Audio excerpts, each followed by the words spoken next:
Assalamualaikum, hai semua, welcome back to my YouTube channel. Jika ini video pertama yang kalian tonton dari YouTube channel aku, perkenalkan aku Apoteker Lestri, akan ada sharing ilmu dan pengalaman untuk teman-teman semua di setiap updatean videonya.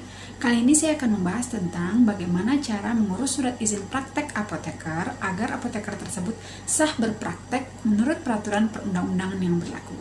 So, untuk kalian yang penasaran dan ingin tahu lebih lanjut mengenai dunia apoteker, stay tune terus ya.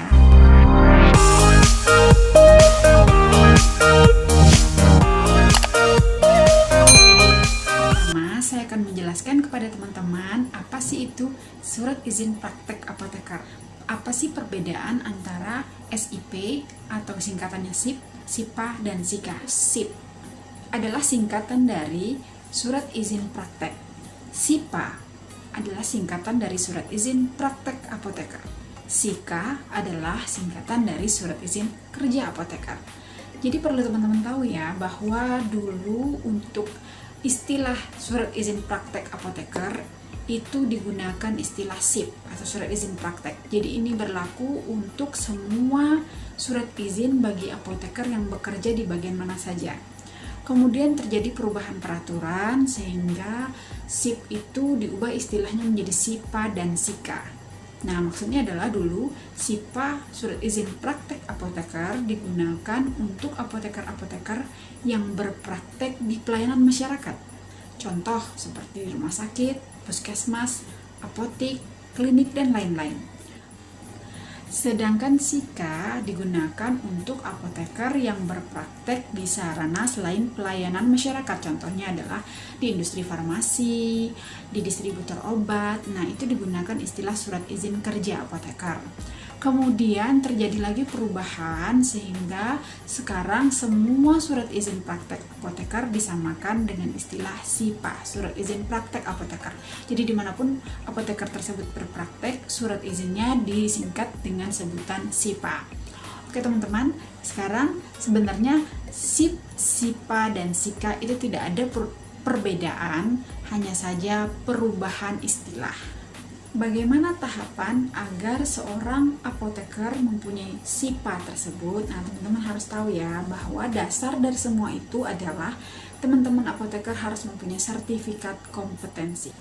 Sertifikat kompetensi ini adalah sertifikat yang menandakan bahwa teman-teman lulusan profesi apoteker telah mempunyai kompetensi untuk melakukan praktek di bidang atau di dunia farmasi. Nah, siapa yang mengeluarkan sertifikat kompetensi ini? Yang mengeluarkannya adalah organisasi profesi, yaitu IAI, Ikatan Apoteker Indonesia. Sertifikat kompetensi tersebut diperoleh dengan mengikuti ujian kompetensi apoteker. Sertifikat kompetensi ini berlaku selama 5 tahun. Jadi, teman-teman harus memenuhi persyaratan jika ingin memperpanjang sertifikat kompetensi. Kemudian, jika teman-teman sudah mempunyai sertifikat kompetensi, yang kedua, teman-teman lanjut ke pengurusan surat tanda registrasi apoteker. Antara sertifikat kompetensi dan STRA ini biasanya masa berlakunya akan sama. Jadi, jika sertifikat kompetensi teman-teman sudah habis masa berlaku, maka STRA juga pasti akan habis masa berlakunya. Untuk memperpanjang STRA, teman-teman harus melalui KFN atau Komite Farmasi Nasional tersebut. Jadi, untuk sertifikat kompetensi dan STRA ini adalah dasar bagi teman-teman yang ingin berpraktek di sarana farmasi. Nah, untuk teman-teman yang sudah memiliki keduanya, maka teman-teman bisa berlanjut untuk mengurus surat izin praktek apoteker jika teman-teman sudah mempunyai sarana untuk bekerja. Di surat izin praktek apoteker itu atau di SIPA itu teman-teman akan tertera di dalamnya itu nama lengkap, kemudian sarana tempat bekerja, kemudian jam kerja.